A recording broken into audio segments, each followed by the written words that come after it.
I'm Max Brantley with the Arkansas Times on Thursday, September 10th. News from Arkansas. Little local news of interest to festival goers, Riverfest, which has been a Memorial Day weekend staple in Little Rock for almost 4 decades, announced today that it's going to change its format next year. Instead of a 3-day music festival with some family arts events, it's going to be a 2-day music festival on a Saturday and Sunday the week after Memorial Day. They're going to have a free day in April on a Saturday that will continue all the traditional family fare. This is Riverfest's attempt to come up with a decline in attendance, which is linked to subpar music performances because they've had a hard time competing with other more traditional music festivals. They'll charge a little bit more for people who just get music.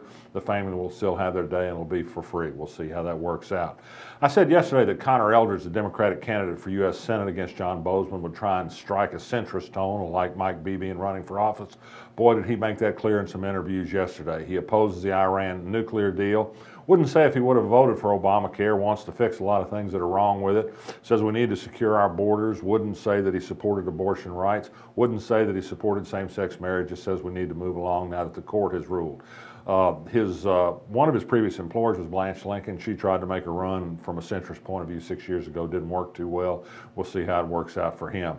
News today was that Justin Harris, a state representative who's been in the headlines before, was at the center of them again today.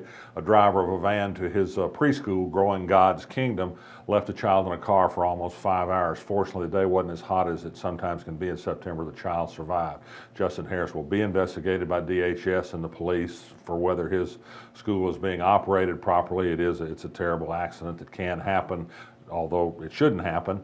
It comes at a time when a similar hot car death in Hot Springs is under investigation. Harris has never been brought to account for a variety of weird deals in his business life in West Fork because he is a legislator and he's pushed back against DHS. We'll see if that continues in this case. Barack Obama continues to make news as a most robust lame duck president. He says the U.S. next year will take 10,000 Syrian refugees. It'll be interesting to see how Republicans who've said we just can't afford to take refugees will respond to this. Other countries have taken millions of refugees. The greatest country in the world says we can't afford it. We'll see how that goes. The State Board of Education today met. It heard from Baker Curris, the superintendent of the Little Rock School District, about his progress on bringing the schools up to snuff. It was mostly routine, but Curris made a strong and impassioned plea against the proliferation of charter schools in Little Rock, which continue to leach top-performing families, top-performing students, and a disproportionate number of non-minority and non-poor students into the schools.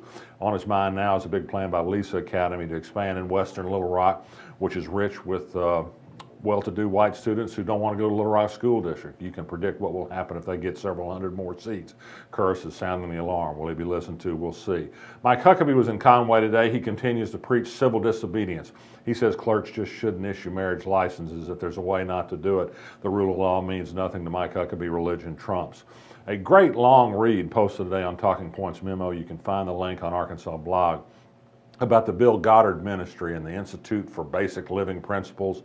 It operates out of the VA hospital in Little Rock, the old VA hospital, among other places. It's been widely discredited. Goddard got caught up himself in a sex scandal. The Duggars promoted him for years.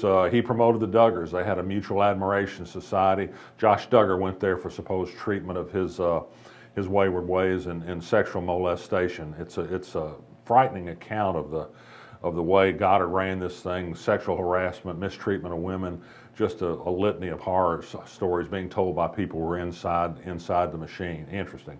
The University of Arkansas today announced that enrollment in the fall looks like it'll be up about 2% to more than 26,000. The school continues to grow. Sharp rise in Latino students, I note, as diversity grows on the campus, so not so much among black students. Here's some good news for Arkansas. Home sales last month were up 10%. That's a big jump. Benton and Pulaski counties continue to lead the way. And speaking of real estate, and want a nice little farm ranch spread down in Texas, Alice Walton has her 1,400-acre cutting horse ranch for sale down there. If you got $20 million to spare, you might like to live like a Walton. She wants to devote more of her time to the Kristol Bridges Museum of American Art in Bentonville. Maybe she'll be looking for a little spread up in the northwest part of the state. She can afford a pretty good-sized house, I bet. Real estate agents might give her a call. And finally, just for a note of Halloween horror in September this morning, I noticed what I'm pretty sure was a joke, but you can't be too sure because it came from Bill Kristol, and he backed Sarah Palin after all. But he seems to be floating a rumor about a Cheney-Tom Cotton presidential ticket in 2016. As I say, I think this may be a joke, but forewarned is forearmed. You just never know. Think of that. I don't think Tom Cotton would settle for number 2. He's a young man in a hurry. I'm a young man in a hurry to get out of here. I won't be back tomorrow because I'm off to a nephew's wedding, but I'll be back next week. I'm Max Brantley.